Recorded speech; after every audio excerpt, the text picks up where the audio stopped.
Hello friends, welcome to my YouTube channel. Tentuna can say ding la WhatsApp ma thil isen chi lo na net pack chu ma hi ma chi lo lim ha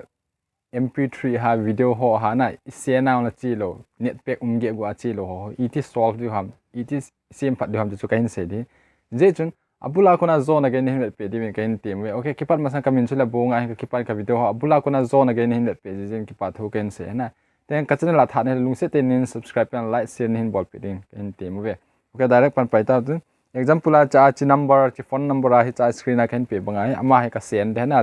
lim ka sending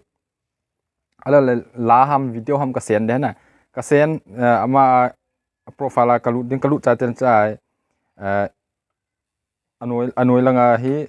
camera ko ma sum na ko ma i khat pa ka lu ding ka lu cha ten cha document camera gallery umin ipi na thot dham na document thot da camera video na thot da nang thu thu na to acho ken kahin wet sa go chula mp3 na mp3 ka thot ding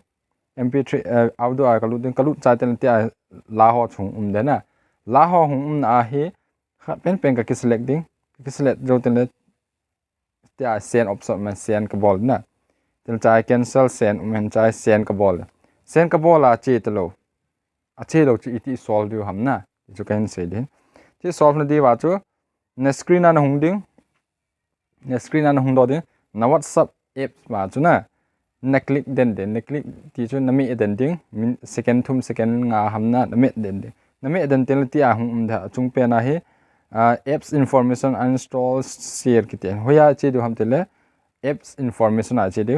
apps information a che cha tel cha he permission ai ilu de na permission ai ilu chai ten example ate allow min allow lo min cha he call hot allow nin chai ko in na cha thil ka mp3 ima ka sending ho he not allow na ko he thil mb tam ho na not allow ko chi iti khat du ham sim du ham tele not allow na hi me du ime cha ten cha he tia hung kin tin allowed accessories to media only don't allow ti na cha hi ip bol de ham ta o allowed accessories to media only ti pa ime chai ten la chun na thil sen chu chi pan de na chi chu he na